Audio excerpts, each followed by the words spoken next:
कायम रखना, ईमान कायम रखना।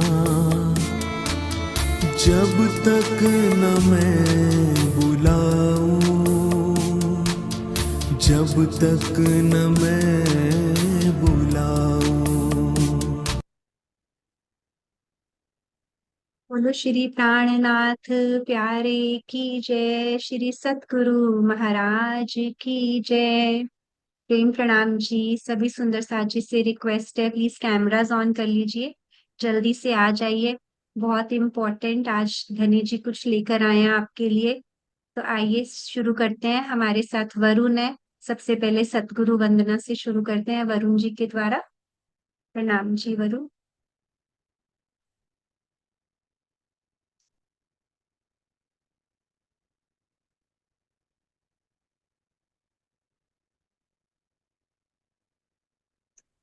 प्रेम प्रणाम जी। प्रणाम जी। वंदु सतगुरु चरण को, करो सुप्रेम प्रणाम। अशुभ हरण मंगल करो, धनीश देव चंद्र जी नाम। श्री प्राणनाथ तुम सत्य हो, तुम से चलत जहाँ। मैं अधीन करनी नहीं, बाह ग्रहे की लाज, बाह ग्रहे की लाज। प्रेम प्रणाम जी। प्रणाम जी, बहुत सुंदर। तो ठीक है सुंदर साथ जी, बहुत ही विशेष हमारा आज का टॉपिक रहेगा। तो आइए बिना समय खराब किए चलते हैं वृंदा जी के पास और अपेक्षा जी के पास। प्रणाम जी। सभी सुंदर साथ जी के चरणों में प्रेम प्रणाम जी। प्रणाम सुंदर जी। साथ जी, आज के विषय किस बात पर है वो आप सब जानते ही हैं, प्रोमो में आपने देख ही लिया है। वाणी जो हमारी है श्री कुलजम स्वरूप साहिब, उसमें कुछ ऐसे शब्द है जो हम बार बार सुनते हैं, जो बार बार हमारे सामने आते हैं। तो वो शब्द कौन से है, उन शब्दों का अर्थ क्या है, वो शब्द हमसे क्या कहते हैं और उन शब्द से हमें क्या सीखना है, तो वही हम आज थोड़ा देखते हैं। तो आज हम जो वाणी से पहला शब्द ले रहे हैं वो है इलम। इलम क्या है उसके बारे में जानते हैं। तो अपेक्षा हमारे साथ जुड़ी है, तो उनसे हम इलम के बारे में कुछ सुनते हैं। प्रणाम जी।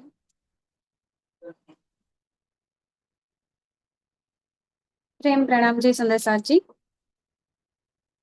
इलम क्या है, तो आज इलम को देखते हैं। पहले तो इलम शब्द क्या है उसे हम समझते हैं।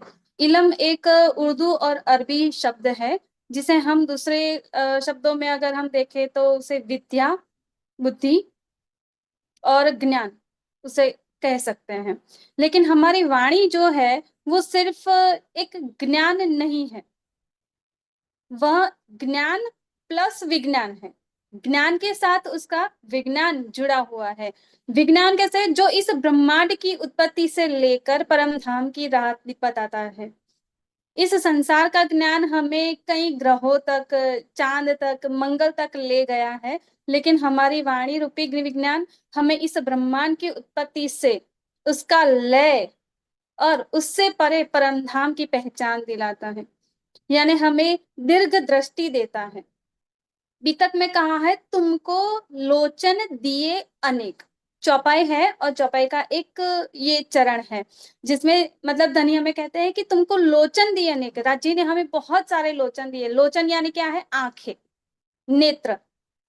और लोचन के लिए एक और भी हमारे पास चौपाई है जो आप स्क्रीन पर भी देख सकते हैं सुंदर साथ जी।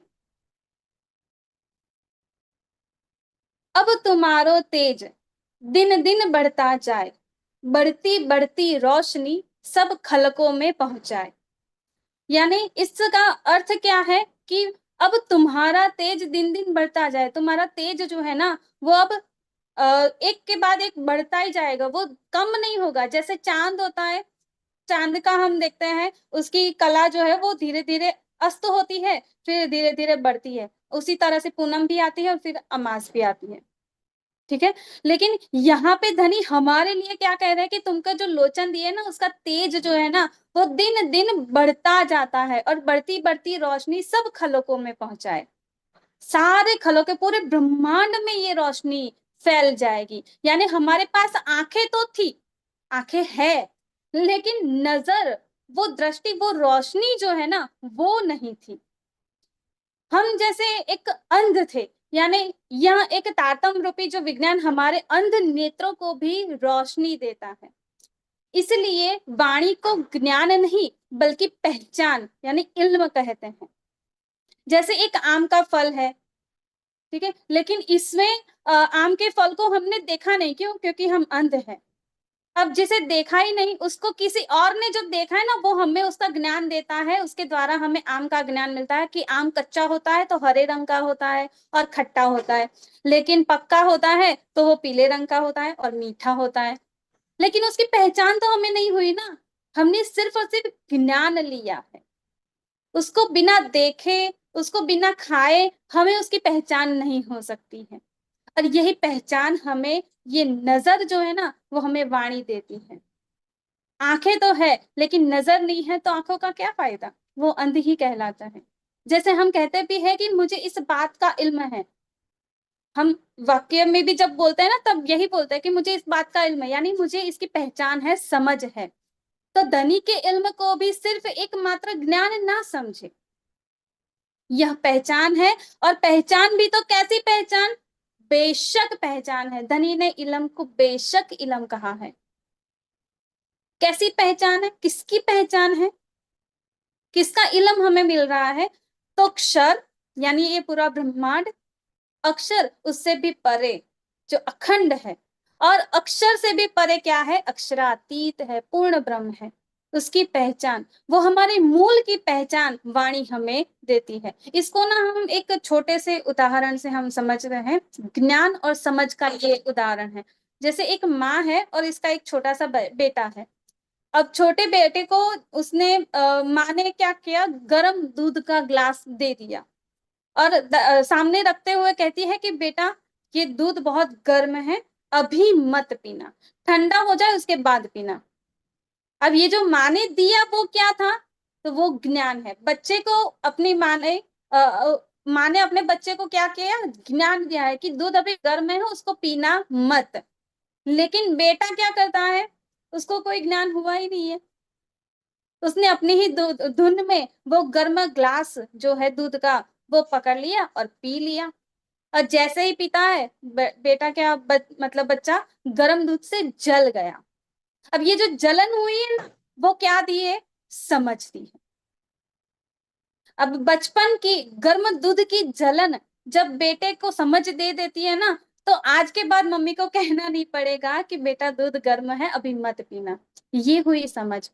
ज्ञान तो मिल जाता है लेकिन वो पहचान, वो समझ हमें लेनी पड़ती है।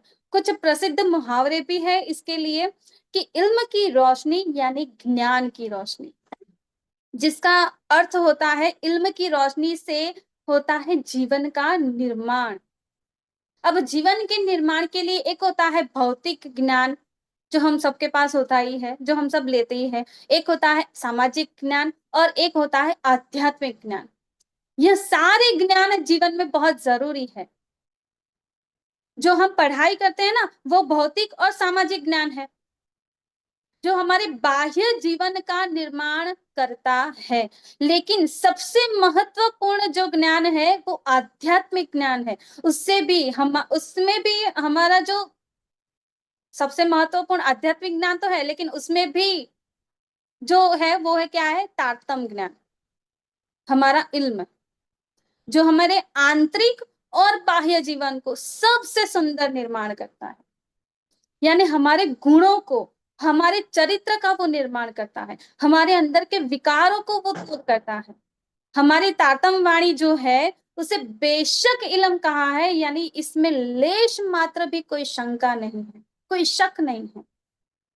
इस बेशक इल्म से हम भी बेशक होते हैं। अब बेशक कैसे होते हैं हम? तो जब इस इल्म के साथ हमारा दृढ़ विश्वास यानी ईमान जुड़ जाता है तब हम बेशक होते हैं।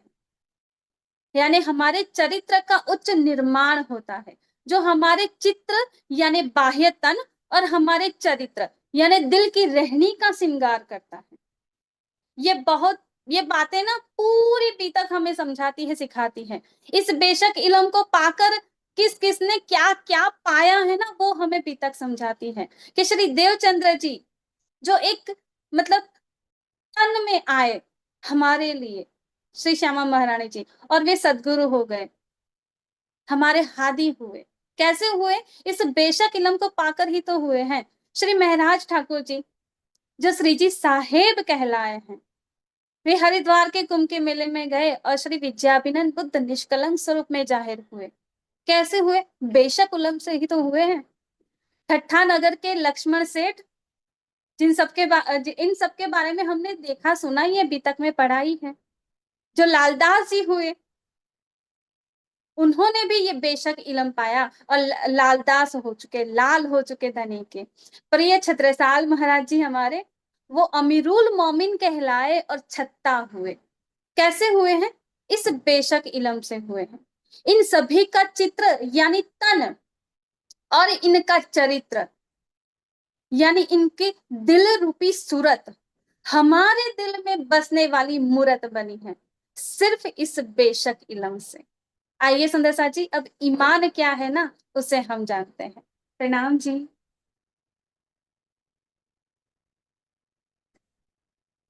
प्रणाम जी, समस्त सुंदर साथ जी के चरणों में प्रणाम जी। आप सबने अभी बहुत ही सुंदर बेशक इल्म की बातें जानी। अब आइए हम थोड़ा सा ईमान के बारे में, वाणी में एक ये दूसरा शब्द जो है ईमान। देखिए हमारी वाणी हमें तीन आय बहुत सुंदर देती है। वो एक है इल्म, एक है ईमान और एक है इश्क। ये तीनों ई हमारे लिए इतने महत्वपूर्ण है कि इसी पे जैसे हमारी पूरी वाणी है। अगर ये तीन शब्द हमारे दिलों में सच में बहुत ही दृढ़ता से बस गए तो हम धनी से एक पल दूर नहीं रह सकेंगे। तो ऐसा ही ये दूसरा शब्द है ईमान। तो ईमान के बारे में जानते हैं कि ईमान क्या है।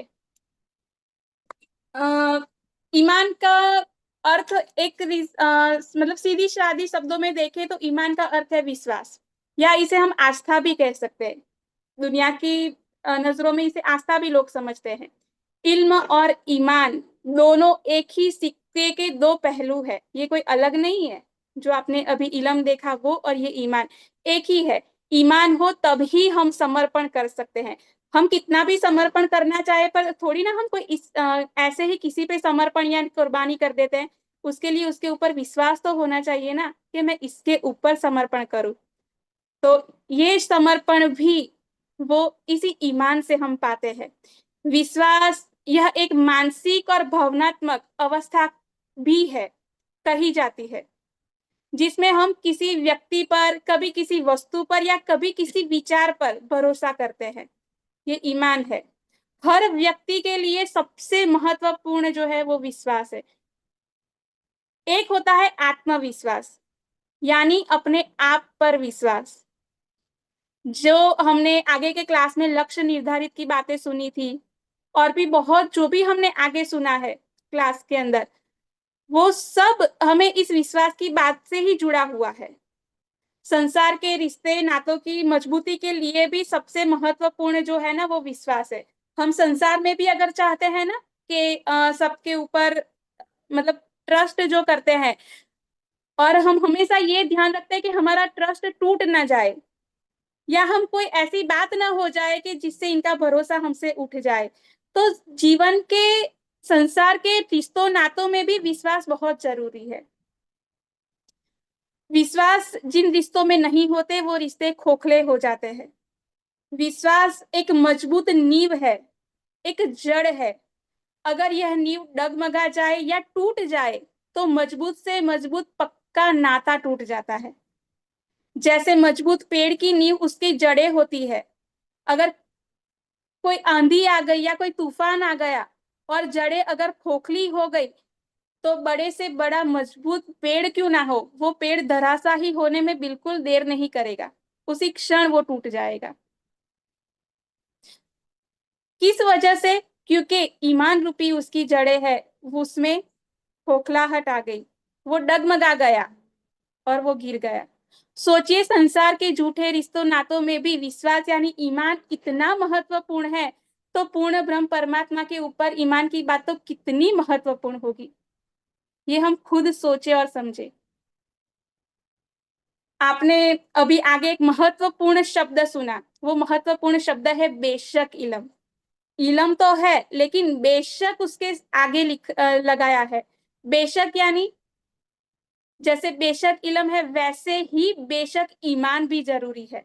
ईमान भी एक ईमान है और बेशक ईमान है। अगर हमें धनी पे ईमान रखना है तो बेशक ईमान रखे, वरना शक रूपी दीमक ईमान की नींव को खोखला कर देती है। इसीलिए बेशक इलम होना और बेशक ईमान होना बहुत जरूरी है। अब जो यह ईमान है वह हर पल हर समय एक समान होता है। यानी ये ईमान जो विश्वास है ना, वो परिस्थितियों के साथ उसका वो ऊंच नीच नहीं होता है, यानी उसमें कोई चढ़ाव उतार नहीं होने चाहिए। हाँ, ईमान में चढ़ाव जरूरी है। आज जितना ईमान है उससे ज्यादा कल हो सकता है, उससे ज्यादा परसों हो सकता है, जैसे जैसे पहचान होती जाएगी। लेकिन उसमें गिरावट नहीं होनी चाहिए।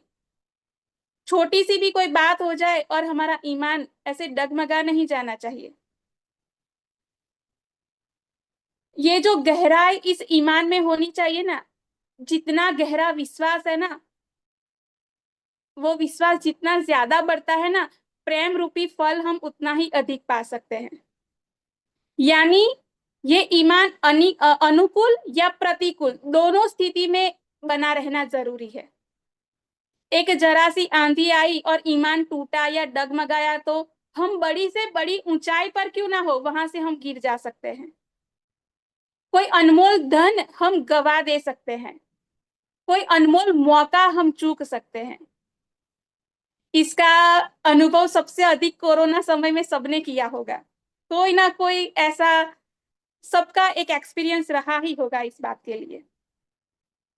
मेरा खुद का एक एक्सपीरियंस बताओ तो कोरोना का समय चल रहा था, सब सुंदर साथ, हम जहाँ रहते हैं आनंद में, वहां सभी सुंदर साथ ने प्लान की कि इस बार हम होली, ज्यादातर सुंदर साथ ने नहीं की थी, पन्ना जी में होली नहीं देखी थी, तो सबका मन था कि हम होली इस बार पन्ना जी करें। हम 30 सुंदर साथ थे जिन्होंने टिकट बुक करवाई कि हम होली करने पन्ना जी जाते हैं। लेकिन कोरोना का समय था, पहले तो सबने जोश में कर दिया कि हाँ जाना है ये करके। फिर रोज न्यूज देखते, अगर आपने कोरोना की वैक्सीन नहीं करवाई है, आपके पास उसका सर्टी नहीं है, ये नहीं है, तो आपको वहां से स्टेशन से बाहर ही नहीं जाने देंगे, एंट्री ही नहीं होगी। ये सब बातें न्यूज में चल रही थी। सभी सुंदर साथ जी, बहुत मतलब दुख हो रहा है कहने के लिए कि हमारे कई सुंदर साथ ऐसे थे कि उनके भरोसे डगमगाने लगे। क्या करेंगे, कैसे जाएंगे, साधन नहीं मिला तो क्या करेंगे। हमने हमने कहा क्या फर्क पड़ता है, श्री जी गुजरात से लेकर पन्ना जी चल के गए, हम सिर्फ सतना से लेकर पन्ना जी चल कर नहीं चले जाएंगे। लेकिन कुछ परिस्थितियां ऐसी ईमान की परीक्षा होती गई कि 30 सुंदर साथ टिकट बुक करवाई थी, 30 में से 29 सुंदर साथ ने कैंसिल करवा 28 सुंदर साथ ने कैंसिल करवा दी। सिर्फ मेरी और अपेक्षा की हमने ये ठाना कि नहीं जाना ही है, मतलब जाना है, जो होगा देखा जाएगा। कोरोना हो भी गया तो क्या फर्क पड़ता है, हमारे तो हाथों में, दोनों हाथों में लड्डू है। अगर कोरोना होके मर गए तो भी राज्य के चरणों में, और जिंदा रह गए तो भी राज्य के चरणों में, फर्क ही क्या पड़ता है। दोनों हिसाब से हमें तो धन ही मिलने वाले हैं। तो ये सबने किसी ना किसी, सबका एक अनुभव रहा ही होगा इस समय में। जितना मजबूत ईमान होता है ना सुंदर सा जी, उतनी ही कठिन परीक्षाएं भी देनी पड़ती है। ईमान की परख हर क्षण होती रहती है। अगर ईमान की परीक्षा में हम हारे तो सब कुछ हम हार जाएंगे, कुछ हमारे हाथ में नहीं रहेगा। अगर ईमान की परीक्षा में जीत गए तो समझिए हम बहुत कुछ पा जाएंगे। ये हमें पूरी बीतक सिखाती है। 16 साल के श्री देवचंद्र जी का ईमान देखिए, कोई ज्ञान नहीं है, अभी तो दिल में उठे सिर्फ सवाल है, सवालों के जवाब नहीं पता है, सवालों के जवाब कहाँ से कैसे मिलेंगे नहीं पता है। वजीर से जाके पूछते हैं कि आप कच्छ जा रहे हैं, क्या मुझे भी ले जाएंगे। तो वजीर ने पूछा तुम्हारे पास कोई साधन है आने के लिए, कैसे आओगे हमारे पास। तब उन्होंने कहा मैं तो चल के आ जाऊंगा, मेरे पास कोई साधन नहीं है। तब वजीर ने कह दिया, नहीं, हम आपको नहीं ले जा सकते क्योंकि आपके पास साधन नहीं है। तब देवचंद्र जी का ईमान देखिए, उनकी दृढ़ता देखिए, वो क्या कहते हैं। तब श्री देवचंद्र जी विचारिया, मैं काहे पूछूं इन्हें, मैं क्यों इन्हें पूछूं, पीछे चला जाऊंगा अपने पांव से, मैं तो अपने पांव से ही चला जाऊंगा, मैं पूछूं ही क्यों। ये उनका आत्मविश्वास है। एक हमने विश्वास देखा, एक आत्मविश्वास देखिए, ये उनका आत्मविश्वास है कि मैं क्यों उन्हें पूछूं, मैं चला जाऊंगा अपने आप। और रेगिस्तान की वह अंधेरी रात, वो धनी का मिलना, आप सब वो प्रसंग जानते ही है। जब धनी और श्री देवचंद्र जी का वो रेगिस्तान में मिलन होता है, धनी उनके सारे दर्द खत्म करके उन्हें पहुंचा देते हैं बारात तक, और फिर अंतर ध्यान हो जाता है। तब वो छोटी सी मुलाकात से धनी पर उनका ईमान देखिए कितना हो जाता है कि वो कहते हैं, फेर के एता विचारिया, मेरे एतो सिर पर। देखिए मुलाकात कितनी छोटी है, पर उनका ईमान देखिए धनी के ऊपर, आत्मविश्वास लेकर चले थे, और देखिए ये इनका बेशक इलम हो गया कि फिर एता विचार्या, मेरे एतो सिर पर, कि वो तो हमेशा मेरे सिर पर है। जहां कहूं मैं डार हो, एक छोड़े नहीं क्यों कर, कि अब कैसी भी परिस्थिति होगी वो कभी मुझे अकेला नहीं छोड़ेंगे, वो हर क्षण वो मेरा हाथ थामे रहेंगे। ये उनका विश्वास उन धनी के ऊपर बन गया। ये है धनी पर ईमान, कि अब मुझे पक्का विश्वास है वो कभी मुझे छोड़ेंगे नहीं। और फिर पुनः आत्मविश्वास उनका देखिए, भले अब कहाँ जाएंगे, खोज ले इन पर। अच्छा, अभी मुझसे अंतर्ध्यान हो गए, मेरा हाथ छोड़ के चले गए हो, अब कहाँ जाओगे, अब मैं आपको खोज ही लूंगा। ये फिर से उनका आत्मविश्वास है कि वो अब मुझसे दूर नहीं रहेंगे, मैं उन्हें किसी न किसी तरह से खोज लूंगा। वाणी में एक चौपाई है, आकिन न छूटे सोहागनी, जो पड़े अनेक विघन, प्यारी पियू के कारणे जीव को ना करे जतन। कितने भी कष्ट क्यों ना आ जाए, जीवन ही क्यों, हमारी ये जिंदगी ही क्यों खत्म ना हो जाए, मरना पड़े तो मर भी क्यों हम ना जाए, लेकिन इस तन के टुकड़े टुकड़े भी क्यों ना हो जाए, पर धनी पर विश्वास जरा भी हटता नहीं है। एक मौमिन का, एक ब्रह्म सृष्टि का। लक्ष्मण सेठ की जागनी जो हुई, वो प्रसंग हम सभी सुंदर साथ जानते हैं, प्रसंग को नहीं दोहरा रही, लेकिन उनकी जागनी हुई, वो श्री जी से मिले, उनकी जो भी बातें हुई, फिर उनकी धनी के ऊपर ईमान देखिए, सेठ थे तब भी धनी पर उनका ईमान है, और जब सब कुछ उनका डूब गया, सब कुछ उनका जल गया, यानी सेठ रूपी अस्तित्व ही उनका खत्म हो गया, सेठ अब जैसे सेठ ही नहीं रहे, फिर भी उनका धनी पर ईमान देखिए कि उनका ईमान नहीं हट रहा। उनके मुख से एक बार भी उफ नहीं निकलता, एक बार भी उनके दिल से सवाल नहीं उठा कि क्यों मेरे साथ ऐसा, क्यों ऐसा हुआ, क्यों शब्द उनकी डिक्शनरी में जैसे है ही नहीं। ये होता है ईमान। 12 मोमिनों का ईमान भी देखिए। वाणी में एक चौपाई एक और है, आपकी स्क्रीन पर भी दिखेगी, सुंदर साथ जी देखिएगा। विश्वास करके दौड़े जे, तारतम को फल सोई ले, तीन कारण करो प्रकाश, ब्रह्म सृष्टि पूरन करो आस। ये दो चौपाई तो पूरी ही बहुत सुंदर है, पर सबकी बात नहीं करते। सबसे पहले दो जो चरण है उसी को सुंदर साथ जी दिल में बसा लीजिए। विश्वास करके दौड़े जे, तारतम को फल सोई ले। जो विश्वास करके निकलता है ना, वो ही इस तारतम का, इस बेशक इलम का फल पा सकता है, जो धनी को पा सकता है।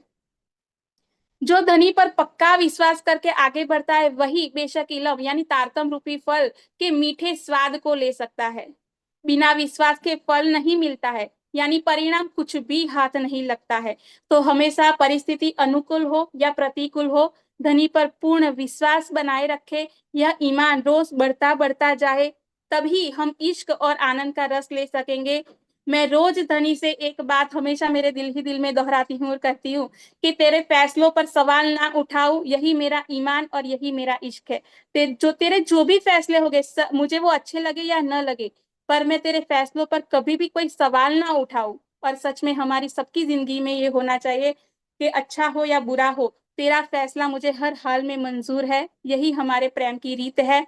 बेशक इलम, बेशक ईमान रखे, कभी शक रूपी दीमक हमारे ईमान को खोखली ना करे, इसका हम हमेशा ध्यान रखें। अंत में बस एक ही बात है, आप सब सुंदर साथ इस जूम में जुड़े हैं, हमारा आप पर ईमान है, हम आप पर ईमान करते हैं कि आप इन बातों को ग्रहण करके धनी पर ईमान पक्का रखेंगे और आप सब, हम सब पर भी ईमान रखकर ही यहाँ जुड़ते हैं कि हमें कोई ना कोई अच्छी बात या कोई धनी की बात या कुछ ना कुछ नया मिलेगा। हम सब आपके ईमान पर खरे उतरने का पूरा प्रयास करते हैं। आपका ये सुंदर साथ का ये हम सबका सुंदर साथ के ऊपर ईमान है। तो धनी पर ईमान बनाए रखे, सुंदर साथ पर भी ईमान बनाए रखे, क्योंकि सुंदर साथ का एक दूसरे पर ईमान रखना यानी धनी के ऊपर ईमान रखने के बराबर ही है। हमारा प्रयास रहेगा कि हम आपके ईमान को टूटने न दे और आप भी ये प्रयास करें कि आप हमारे ईमान को न टूटने दे। कि जैसे वितक में एक प्रसंग आता है चट्टाई ईमान वाला, कि आज क्लास में आपने सुना, यानी ये चट्टाई पर आप बैठे हैं, जहां बैठकर ये सुन रहे हैं, यहाँ से खड़े हुए या क्लास खत्म की तो ये सब कुछ हम वहीं का वहीं धर के रख कर खड़े हो गए। हमारे यहाँ एक सुंदर साथ है, वो बहुत अच्छी बात कहते हैं, हंसी आती है उस बात पे, पर वो कहते हैं आगे आगे पाठ पीछे पीछे सपाट, यानी आगे आगे पाठ बढ़ता जाता है, पीछे पीछे सब हम भूलते जाते हैं। ऐसा ना करे, हमारा ईमान ये चट्टाई ईमान ना रहे। क्लास आज की हो या पहले दिन वाली क्लास हो, अगर धनी की बातें हमारे दिल से निकलनी नहीं चाहिए। अगर आपको ये भी पूछा जाए कि आपने इस क्लास में क्या सीखा या क्या जाना, तो आपके दिल में ये होना चाहिए कि हमने ये कुछ लिया। ये कब होगा? जब आप इसी ईमान और इल्म की बातों को दिल में ग्रहण करके समझेंगे इसे। हम सबकी ये ईमान की डोर मजबूत रहे और हम सब तारतम का फल पाए, यानी धनी को पाए। बेशक इल्म और बेशक ईमान से हम सब ये मजबूती की डोर से बंधे रहे और धनी के दिल से एक पल के लिए भी दूर ना हो। सुंदर साथ जी, आप सभी सुंदर साथ जी के चरणों में प्रेम प्रणाम जी।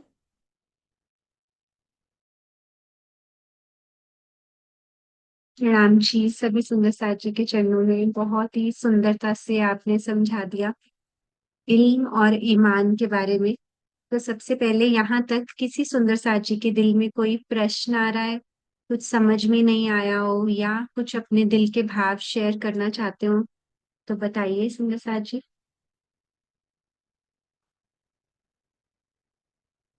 ईमान और इश्क, हमने बहुत बड़े बड़े शब्द सुने, अंदर गहराई तक उनके मीनिंग्स जाने। ये यहाँ का नॉर्मल हम विश्वास की बात नहीं कर रहे, हम राज्य के दिल से आया हुआ इल्म जो धनी अपनी रूहों के लिए लेकर आए हैं, जिसमें सारी पहचान, जैसा कि वृंदा जी ने बताया। तो अभी तो ये सिर्फ और सिर्फ एक बूंद आया है राज्य के दिल से, जितनी हमारी 18,758 चौपाइयां।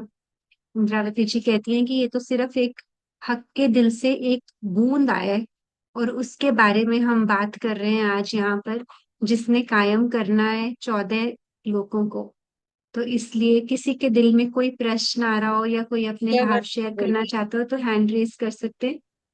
हाँ जी, चित्रा जी। चित्रा वर्क बोल रहे हैं। हाँ जी। जिया वर्क बोल रहे हैं। जी बोलिए। मैम, प्रणाम जी, बताइए। जो पहले पहले का सेक्शन था उसमें मेरा कैमरा बंद हो गया था, जी इसलिए बेटा मैं आप, बोल नहीं पाया। हाँ जी बेटा, अभी हम ये युवा ग्रुप की क्लास कर रहे हैं ना, तो इसके अंत में मैं आपसे बात करती हूँ। आप मुझे समझ आ गया था, इसके अंत में ना हम बात करेंगे ठीक से। ठीक है, आप जुड़े रहिए, कोई बात नहीं है, अंत में हम बात करेंगे। तो ठीक है सुंदर साथ जी, अगर कोई प्रश्न नहीं है, मीनू जी एक बार चेक कर आ गए, लीजिए प्रवीण जी आ जी गए। का। आ गए। अभी नहीं आ गए? आ गए। ठीक है जी, प्रणाम जी। इल्म और ईमान पर बहुत अच्छे से वृंदा जी और अपेक्षा जी ने प्रकाश डाला। कुछ आपके मुखारविंद से भी अब लेते हैं। प्रणाम जी। सभी सुंदर साथ को प्रेम प्रणाम। सबसे पहले तो सभी सुंदर साथ को दीपावली की और नए वर्ष की शुभकामनाएं। आज आपने इल्म और ईमान के विषय में सुना है। एक छोटा सा उदाहरण है जिससे मैं अपनी बात को शुरू करता हूँ। योगेश्वर श्री कृष्ण, दुर्योधन, महाभारत का युद्ध, ये सब आपको बातें पता है। तो महाभारत के युद्ध में झगड़ा ना हो, संधि प्रस्ताव लेकर के योगेश्वर श्री कृष्ण जो है वो दुर्योधन के पास जाते हैं। उनको भेजा जाता है पांडवों की तरफ से कि किसी भी प्रकार से झगड़ा ना हो, संधि हो जाए, सुलह हो जाए। योगेश्वर श्री कृष्ण जब अर्जुन के कहने पर, युधिष्ठिर के कहने पर दुर्योधन के पास पहुंचते हैं, दुर्योधन को कहते हैं कि दुर्योधन, तुझे, तुमने धर्म को पढ़ा है, तुमने नीति को पढ़ा है, तुम्हें पता है कि तुम दोनों भाई जो हो इस राज्य के बराबर के अधिकारी हो, और आधा राज्य तुम्हें पांडवों को दे देना चाहिए। लेकिन दुर्योधन ने शर्त क्या रखी थी कि एक सुई की नोक के बराबर भी जो जमीन है वो मैं पांडवों को नहीं देना चाहता। तो योगेश्वर श्री कृष्ण की बात को रश्मि रथी में बहुत सुंदर तरीके से लिखा हुआ है। योगेश्वर श्री कृष्ण ने कहा कि न्याय दो तो आधा दो, इसमें कोई ना बाधा हो, कि आधा राज्य उनका न्याय पूर्वक बनता है। और ये बात तुम जानते हो, तुमने नीति को पढ़ा है, तुमने शास्त्र को पढ़ा है, तुमने सभी ग्रंथों को पढ़ा है पांडवों के साथ द्रोणाचार्य के आश्रम में। तो दुर्योधन ने बहुत सुंदर बात कही। दुर्योधन ने कहा था, जानामि धर्मम न च में प्रवृत्ति। उसने कहा कि योगेश्वर, आप मुझे धर्म के बारे में मत बताइए, मैं सब जानता हूं। जानामि धर्मम, मैं जानता हूं। न च में प्रवृत्ति, लेकिन मैं क्या करूं, मैं चाह कर भी धर्म का पालन नहीं कर पाता। जानामि अधर्मम, और मैं ये भी जानता हूं कि अधर्म क्या है। जो मैं कर रहा हूं वो निश्चित तौर पर अधर्म है। न च में निवृत्ति, लेकिन मैं क्या करूं, मैं चाह कर भी उससे अपने आप को छुड़ा नहीं पा। ये जो दुर्योधन ने बात कही है, इस बात के लिए मैं दुर्योधन की प्रशंसा करता हूं कि उसने खुले हृदय से स्वीकार किया है कि मेरे मन की अवस्था ऐसी है, मेरे चित्त की अवस्था ऐसी है कि सब कुछ जानते हुए भी मैं धर्म के मार्ग पर चल नहीं पाता और अधर्म मुझसे छूटता नहीं। तो सुंदर साथ जी, धर्म क्या है ये हम सब जानते हैं। जिस इल्म के बारे में आपने सुना अभी, जिस इल्म के बारे में आज बताया गया, उस इल्म की परिभाषा क्या है, ज्ञान क्या होता है, तारतम्य वाणी हमें क्या सिखापन देती है, कैसे हम इन बातों पर चलें, क्या हमें लक्ष्य दिखाया गया है, उस पर चलने के लिए क्या करना चाहिए, ये सब बातें आप जानते हो। एक छोटे से छोटा बच्चा भी जो होगा वो भी जानता है, अपने धनी सिर श्यामा श्याम, तुम दुल्हा में दुल्हनी और न जानो बात। सब बातें हर सुंदर साथ का हृदय जानता है। लेकिन हमारी अवस्था क्या है? जानामि धर्मम न च में प्रवृत्ति, जानामि अधर्मम न च में निवृत्ति। कि सब कुछ जानते हुए भी उस मार्ग पर हम चल नहीं पाते, और जो सब कुछ त्यागने योग्य है चाह कर भी वो हमसे छूटता नहीं। तो हम हर रोज बैठ करके इस बात पर विचार करें। एक बात तारतम्य वाणी में जिस पर सबसे अधिक बल दिया गया है वो है आत्मनिरीक्षण। हर पल हम अपना आत्मनिरीक्षण करते चलें। मैंने कई बार कहा है कि हम दूसरों को धोखा दे सकते हैं, हम संसार को धोखा दे सकते हैं, लेकिन हम कभी अपने आप को धोखा नहीं दे सकते। महराज ठाकुर जब देवचंद्र जी के पास जाया करते थे तो देवचंद्र जी से पूछते थे कि मेरे हृदय में जितने भी अवगुण हैं आप सारे अवगुणों को निकाल दीजिए। देवचंद्र जी कहते थे तुम्हारे हृदय में कोई अवगुण है ही नहीं। तो महराज ठाकुर ने एक बहुत सुंदर बात कही, उसे मैं अपने हृदय में हमेशा रखता हूँ। महराज ठाकुर ने कहा था कि तुम्हारे मन में न आवे लवलेश, पर मैं जानूं मेरे मन के वेश। कि आपका हृदय तो निर्मल है, आप त्रिगुणातीत अवस्था में हो, आपके हृदय में कोई विकार नहीं है, पर मैं जानूं मेरे मन के रेश। तो ये जो बात है, हम सब जानते हैं कि मेरे मन के रेश क्या है, मेरे हृदय में क्या चलता है, मेरे हृदय में किसकी मांग है। मेरा हृदय संसार चाहता है कि परमात्मा चाहता है। इसीलिए वाणी कहती है, इलम तो धनिये बहुत तक दिया, पर तू लिया ना हराम। कि देने वाले ने तो बहुत दिया है, दोनों हाथ उलीचा है, भर भर के दिया है। बादल बरस या रूह अल्लाह। प्रकाश की वाणी कहती है कि जैसे सावन में मेघ बरसता है, कुछ ऐसी वर्षा तुम पर हुई सभी सुंदर साथ पर, चाहे वो इल्म हो चाहे वो इश्क हो। लेकिन सबकी हालत अधिकतर सुंदर साथ की दुर्योधन की तरह है। हर कोई जानता है कि क्या रास्ता है, लेकिन उस पर चलने के लिए हम सामर्थ्य नहीं जुटा पाते। हर कोई जानता है कि क्या छोड़ने योग्य है, लेकिन उस दुर्गंध को छोड़ने के लिए हम सामर्थ्य नहीं जुटा पाते। तो इल्म की जिन बातों को आपने सुना, मैं उन बातों की पुनरावृत्ति नहीं करना चाहता, आप सब जानते हैं। लेकिन इल्म से हम केवल एक ही बात को याद रखें कि जो कुछ भी जाना, यदि वो जीवन में नहीं उतरा, ज्ञान का उद्देश्य जीवन के रूपांतरण में है। यदि आपने जीवन का रूपांतरण नहीं किया, यदि आपके जीवन में कोई बदलाव नहीं आया, तो सारी इल्म की बातें धरी की धरी रह जाएंगी। सारी किताबें, सारे ग्रंथ यूं ही पड़े रह जाएंगे। तो चाहे हम थोड़ा पढ़ें, एक चौपाई को भी पढ़ें, एक चौपाई के एक चरण को भी पढ़ ले अगर कोई हृदय से, तो जीवन परिवर्तित हो जाएगा। तो मैं सभी सुंदर साथ से यही निवेदन करूंगा कि जिस इल्म को हमने जाना है, जिसको हम हर रोज पढ़ते हैं, हर रोज हम उसको बैठ करके विचार करें कि इसको मैं अपने जीवन में कितना उतार पा रहा हूं। यदि जिस दिन वो जीवन में उतरेगा, वही वास्तव में यथार्थ इल्म होगा, वही वास्तव में यथार्थ ज्ञान होगा, वही जीवन में परिवर्तन लाएगा, वही जीवन में रूपांतरण लाएगा, और उसी में ही ज्ञान की सार्थकता हो। तो मैं बस इतना ही कहूंगा आप सबको।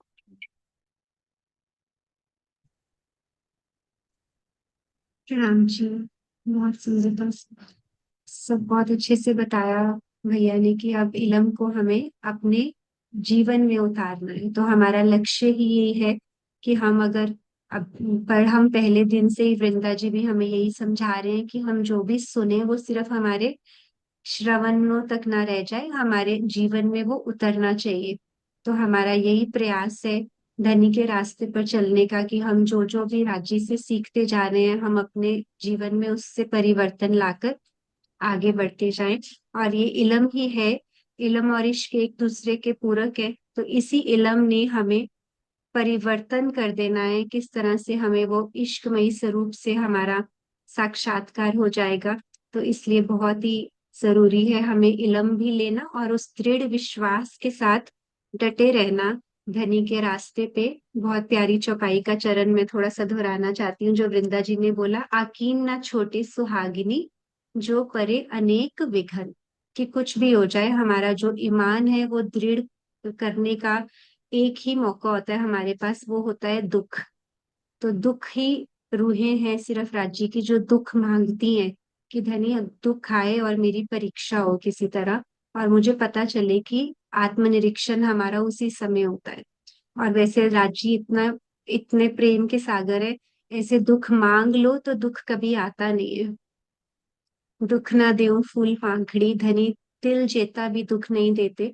तो लेकिन ये है कि हमें उस रहनी पर लाने के लिए वो तैयारी करनी है, जो वो हमारी इसी चीज से होगी कि हमारे अंदर कितना ज्ञान है, और उस ज्ञान को लेकर हम आगे बढ़ते जाएं और निडरता से डटे रहें।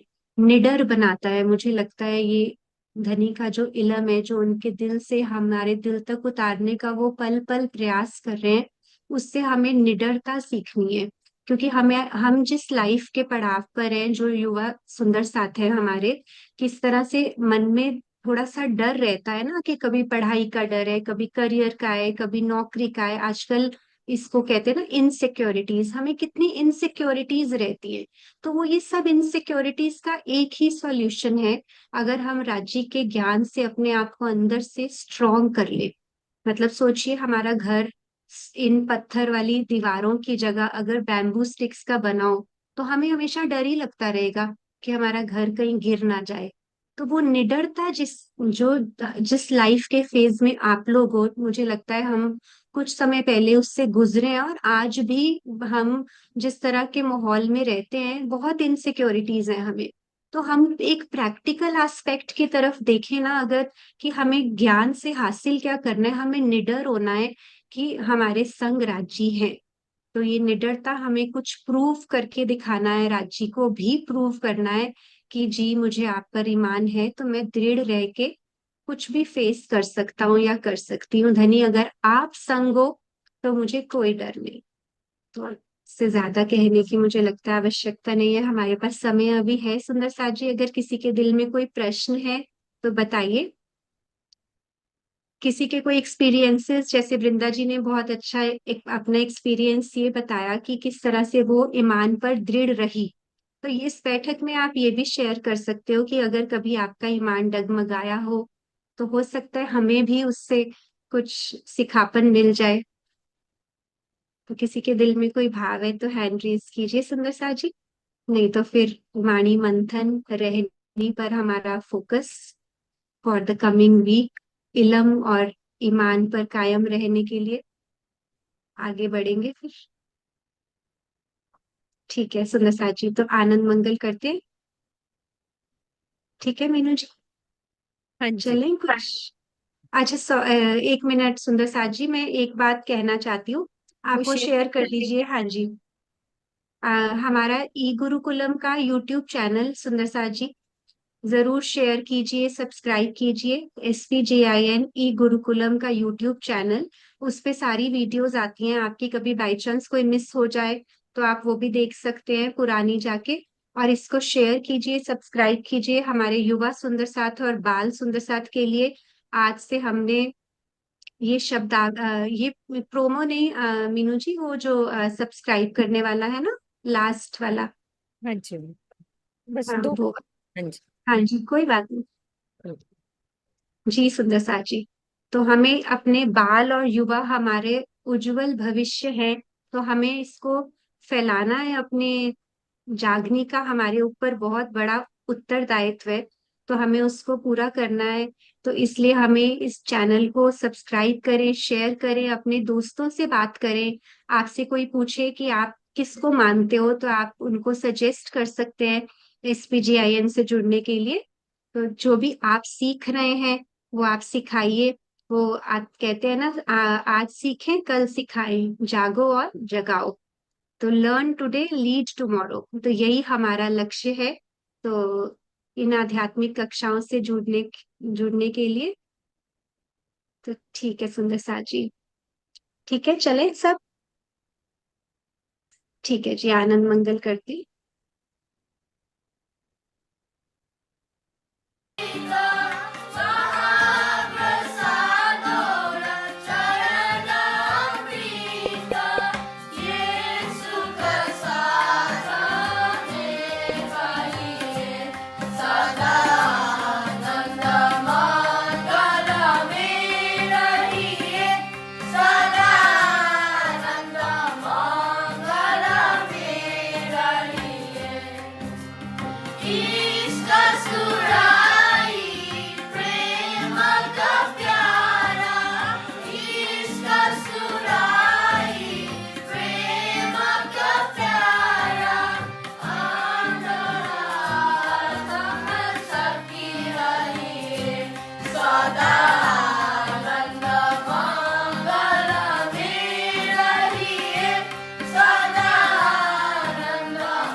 जी सुंदर साथ जी, तो धाम धनी के चरणों में अर्जी, अपने प्रेम से वो यूं ही हमें सींचते रहे, हमारे इलम को, ईमान को धनी में मेहर करेंगे तो ये बढ़ता जाएगा, दिन ब दिन बढ़ती बढ़ती रोशनाई हम सब महसूस करें। तो चलिए मिलते हैं अगले शनिवार सेम टाइम पे, समय से सब जुड़ जाइए। प्रणाम जी।